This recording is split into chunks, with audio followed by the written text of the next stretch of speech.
Hey, what's up YouTube? Today I'm going to show you how to make a Growl bass using the rec extensions Quad and Mutagen for propeller head reason. First of all, I'm going to show you what it sounds like.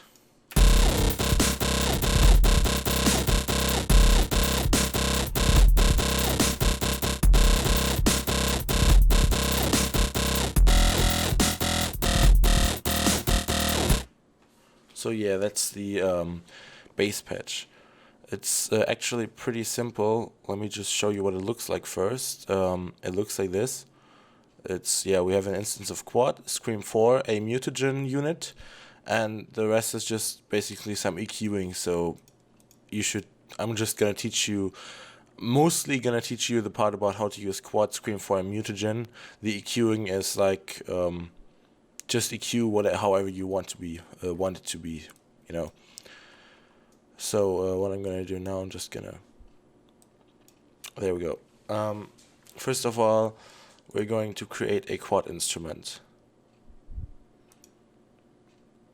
So I'm just gonna copy over the notes. So if we listen to the initialize patch, also if you want to initialize the patch, right click anywhere and hit reset device. But I've got it set up to do it automatically because if you look here, it says, yeah, right here, this is unchecked because I didn't want it to load the default sounds. Anyways, first of all, we set the initialized patch. First of all, sounds like this. If you can't hear anything, I can assure you there is sound. It's just so low that you can barely hear it. Anyways, first thing I did was I set this thing here to square. So now it should sound a little bit more audible. But still sounds like fucking garbage. So we go ahead and select for the phase distortion octave 3, which is a pretty nice distortion algorithm. Now to get the exact same sound, I'm gonna have to be precise here, so I have to look up the parameters. This one was 19%. The other one was 70%. But in reality, it's just play around with this pad until you have something that sounds good. Remove it a little bit, and if you think you have found a good thing to modulate, then just go ahead and modulate. I've used an envelope, so I'm selecting the free env1, which is this envelope here. Turn down the sustain so it actually does something, and then route it to phase distortion 1Y, because we'll be moving this knob right here to create the growl bass sound, and modulate it just by the full amount. And the envelope also needs to be set because right now it sounds like this. Wait a second, I need to turn the amount up. It already sounds kind of similar, and it's pretty much just that octave 3 pitch shifting. I think it's pitch shifting, I'm not really sure though. It's some kind of phase distortion at least. So now we need to set up the envelope. So first of all, we're going to set the decay to 330, something like that.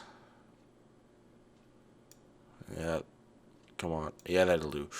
And the attack also needs to be turned up to 80. At least I had it on 80.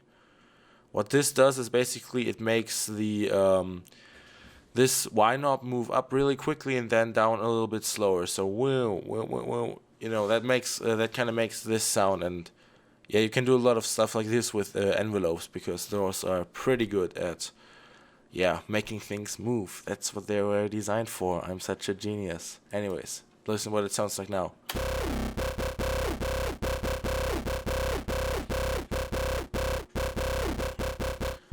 Already coming closer. Another thing I did was add an OR wave shaper in here. It's just a really minor difference. And I'm going to set that up to 81. And with these OR things, OR cosine, I think, and wasn't there? And are one of those algorithms where you need to be extremely precise because just a tiny bit of movement can change your sound drastically. So be careful with that. So now I need to set this up to 36%. And there we go. This is basically just some fine-tuning. Let me just dial it in slowly and you'll hear the effect.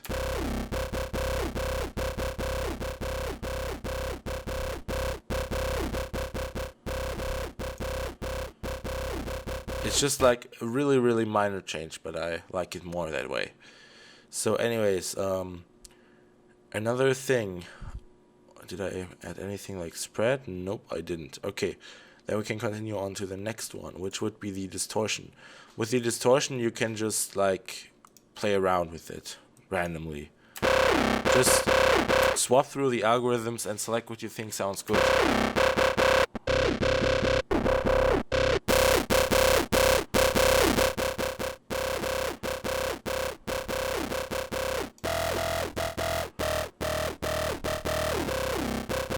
So yeah, this is pretty much exactly what I did on the other synth, which is over here.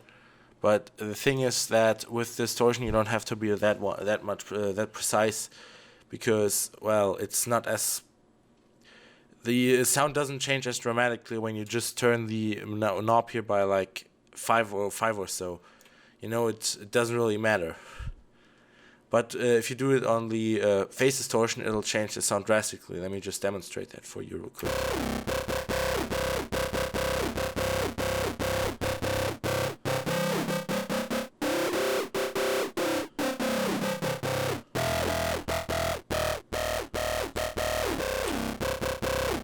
So yeah, as you can hear, it changes the sound quite a bit.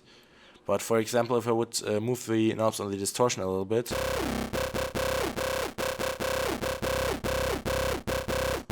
I mean, it does a change, but it's much more subtle, you know?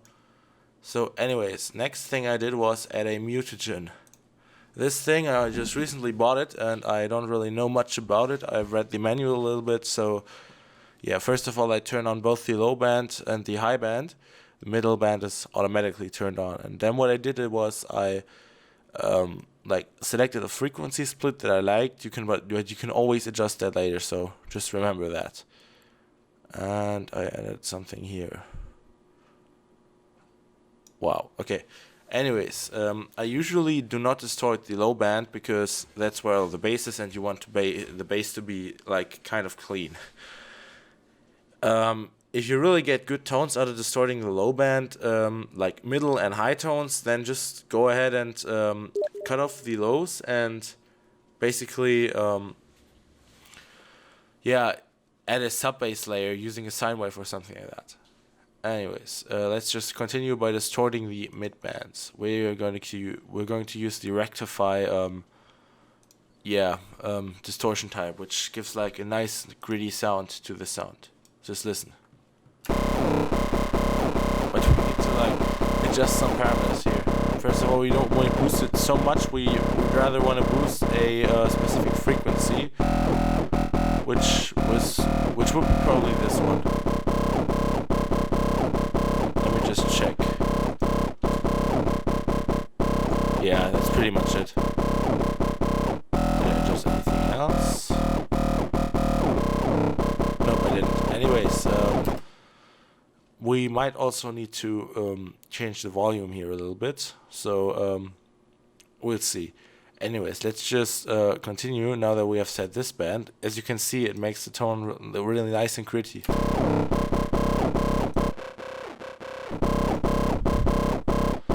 That's like one part of the aggressive sound. Anyways, the next thing we're going to do is we're going to distort the high frequencies. We're going to do a hard clip there, because, you know, sometimes hard clipping can just sound good. And we're going to boost a little bit more, and P1 and P2 is usually just an equalizer. So parameter 1 is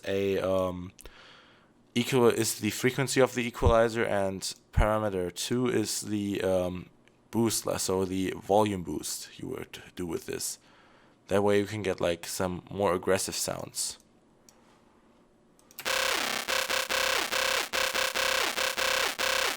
And then we're just going to mix those sounds together.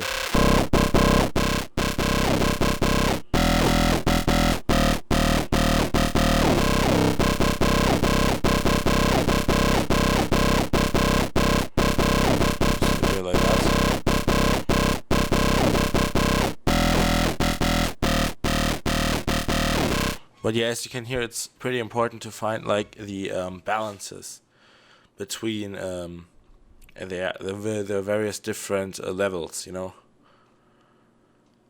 Because, you know, you've got the distortion on every band, maybe even the low band. But yeah, if you distort it, for example, the mid band a little bit more than the high band, it'll become louder. So that's not something you would want. So you have those volume knobs, change that. So that's what it sounds like now. Anyways, the next things I did was basically just a chain of equalizers, which looks like this. I don't really suggest you copy equalizer moves, because, well, just EQ however you want it to sound like, you know. I'm not really making this tutorial to let you copy the sound. You could do it if you want to, but I'm just not making it with the purpose of you copying it. More like you learning how to do it. Anyways, those are just some equalizers. I'll cut out, let me just bypass them for now. So, what I did in the first one was I added a little bit of high mid frequencies and cut the low mid frequencies, because I usually don't like them. So that sounds like this.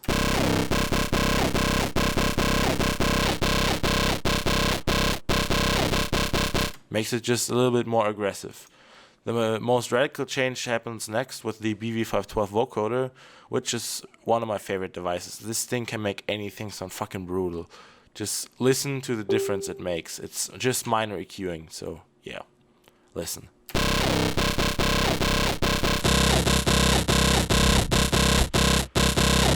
Yes, this device is fucking magic. I don't know how it works. I think nobody really knows how it works, but it's amazing. It really is amazing. And then the next things was just cleaning up the high end a little bit and also cutting some more of those ugly low mid frequencies.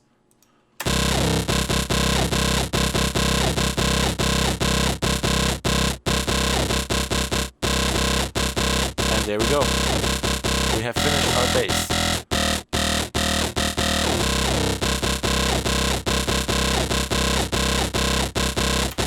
If you want to, you can now, if you have copied this patch, you can now go ahead and just change some random parameters on the devices. For example, like maybe change the distortion type, or maybe change the oscillator wave. I can already tell you, sine wave also sounds pretty cool.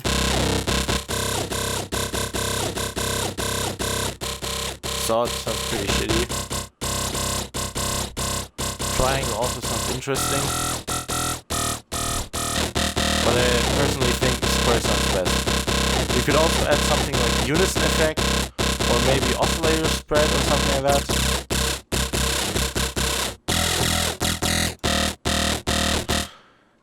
You can basically just play around once you have a finished sound. Maybe you'll find something that'll make it even better. Because with Propeller Head Reason you have the advantage of undo, you know. You can undo everything here, in case you're not familiar with this software. Anyways, I hope you have enjoyed the tutorial and found it helpful. Goodbye.